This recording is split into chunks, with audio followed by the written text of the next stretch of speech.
I'm Nathan, and today we're talking about the Atomic Bent 100. I skied this in a 179, and it has a 19 meter turn radius. It is a poplar fiberglass ski, no metal, and it is, let's see, Atomic is doing a little bit different than last year. So for the 24-25 season, they're trying to do a little more eco-friendly with their skis. So they are using a little bit less fiberglass and a little bit less epoxy resin in these, and I think a slightly thicker wood core underfoot, and I believe that the wood goes a little further into the front of the ski. They did change their horizon tech this year, just subtly. Now it goes, well, it doesn't go all the way around. I guess it does. It does go all the way around rather than just the two sides being kind of tipped in. And this is a pretty fun ski. It does have a fair bit of rocker in the front, so right about there. And then when you decamber it, it goes all the way down to there. And as far as camber underfoot, this guy actually has quite a bit of camber underfoot. I don't remember the previous generation having as much. I think this is listed as like almost 11 or something like that, and it's like fairly snappy. 11 millimeters underfoot. The rocker in the tail, they increased this year, so slightly more rocker in the tail this year. Decambered, comes down to about there. And so between the slightly stiffer underfoot and then a little bit more rocker in the tail, it doesn't feel that much different.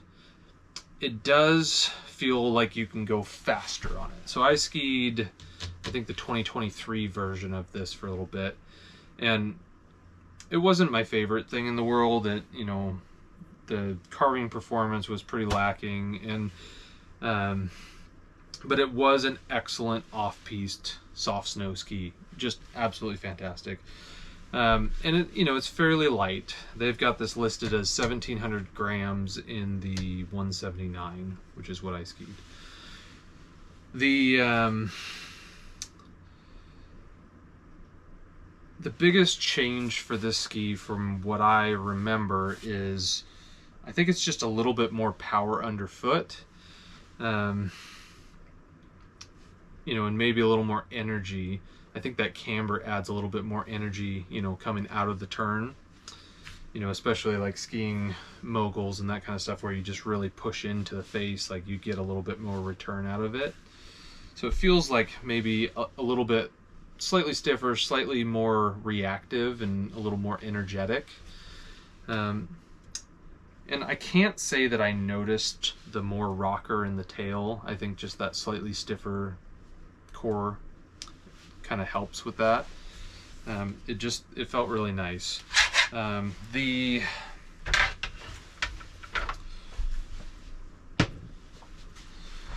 ski itself, as far as flex, you know, slightly stiffer, but it's still a pretty like medium soft flex.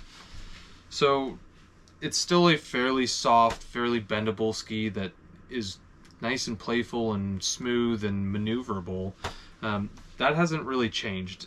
I don't think so. If you liked the previous version, I still think you're gonna really like this version too. But they did, you know, the stability at speed and its willingness to, you know, track in snow, I think is a little bit better with this generation than the previous generation, which is a win in my book. I think, you know, if you can keep the similar maneuverability and the similar playfulness and all of that kind of stuff, but enable it to track a little better, that's just a win. What I could see online, looking up on Atomic's website, the 19 meter turn radius in this, I think, is a little shorter than the previous ski, but I don't think I noticed the difference, and maybe that's just the stiffer underfoot zone. So let's start off with carving, because carving's not really what this guy's made for. You know, it can do it in the right conditions, and it feels really good. It feels stable. It feels, you know, good in fresh packed powder groomers, or, you know, soft spring conditions, which is actually what I got today. So this is a demo ski. I don't own this, and I have skied this just for a single day. What I got for conditions today, just for understanding of what I felt, was really, really firm, chunky. Like, it must have been too warm last night when they tried to groom it, because the groomers were really inconsistent. It left a bunch of chunks sitting on the surface from probably the track. It's like dropping off and leaving chunks. So it was impossible to carve on this morning. I could not hold an edge. Just wouldn't happen. But, you know, it does slarve around really nicely. It still is very smooth, and it still is, it tracks really well. Like, so there are skis like the Nordica Unleashed 98, which I love that ski. I own that ski, and I think it's one of the best spring skis on the market right now. Its carving performance is amazing, and it just trenches in soft snow. That ski tends to kind of wander and like chase, you know, anything that it runs into, and it kind of, like, my knees are always a little sore after skiing that thing, just because it kind of wanders and moves all over the place. This thing, on the other hand, tracks perfectly straight. There's no like wandering, there's no like deflection really, from which I expected with a 1700 gram ski to have lots of deflection, lots of movement, you know, similar feeling to, you know, what I had on the Unleashed. And I found that this thing actually tracked really well, which is pretty impressive. You can, you know, on soft groomers, like I was saying, you can really trench in and get into the snow if it's soft enough. But other than that, it doesn't really want to dig. It doesn't really want to pull uphill. And it, you know, I don't think that you should be buying this ski if you're looking for carving performance, because it's not really what it's made for. It's a twin tip, lightweight ski, you know, with kind of a soft snow rocker profile. So let's get to what it was good at. It was really, really good in soft snow, in variable terrain. So like anything, you know, it was great on piste, slarving around and moving it around. But where I really, really enjoyed this was off-piste, in the trees, in the moguls, and that kind of stuff. This has a really nice mix of flex, energy, and maneuverability for like fairly quick movements in off-piste trees and moguls and that kind of stuff, and I absolutely loved it. I enjoyed that a lot today. You know, I kind of think about the Salomon QST 98, and that's a little heftier, a little more swing weight. I preferred this over the QST 98, just because it's a little more energetic, and it's quick and stable enough and damp enough.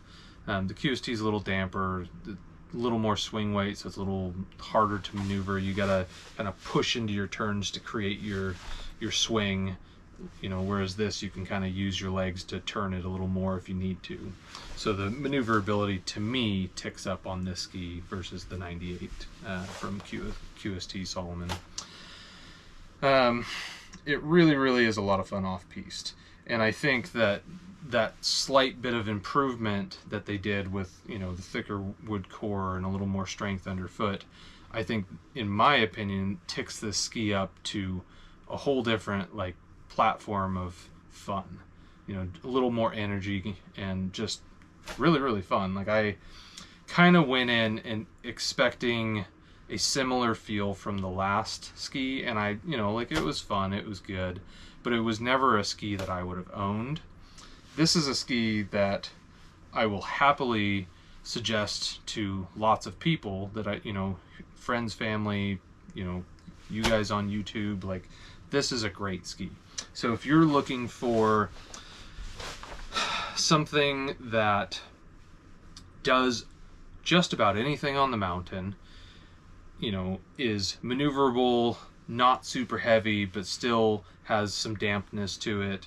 And you could throw this ski in your car and never have to think about another ski and go up on the mountain and have a good time. This is definitely one of those skis. It's kind of the one ski quiver alpine ski. Like, I mean, this is light enough that you could even, you know, put a touring binding on it if you really wanted to, but I think it's a great alpine ski, and it for a lot of different people. So you could put your kids on this.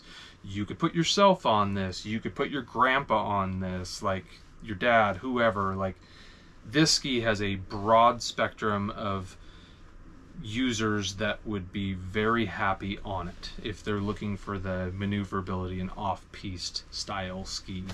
And it just really has a wide range of use and a wide range of users. And it also has a very wide range of mount points. So, like, I'm not a park skier. I ski backwards sometimes, but I think that, you know, like, they have, let's see if we can even read it. I don't know how many is it. I think it's like 10 or 11 different mount positions. Like, maybe it's like -4 is the furthest back, and then like +6 or 7 or something. Like, there's a massive amount of mount points that they list directly on the ski, which is pretty unique because most skis and most ski manufacturers list one line, or sometimes a progressive forward line and a, you know, a slightly further back line from the center line. So usually there's 1 or maybe 3. This has a massive amount, so they're almost encouraging you to either mount further back on it if that's the kind of ski that you like, or mounting way far forward and skiing this thing in the park and switch, and, you know, being way more playful and rails, and, you know, like, you could do just about anything on this thing and you'd probably have a fantastic time.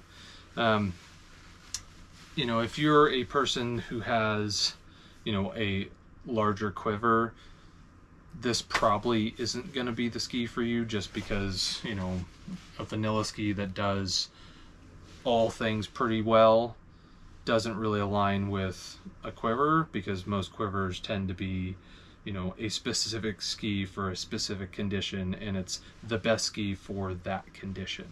This is the best ski for any condition, or damn near well. So, you know, if you guys are looking for a one ski, or just a ski that can go all over the mountain, and you've got the other ends, you've got a powder ski and you've got a, you know, a carving ski, let's say, this is a fantastic middle ground. So I hope you guys love it, and you should try it out, and it's pretty great. So anyways, this is Nathan, Always Ski Reviews. Like and subscribe below, and we'll see you on the next one.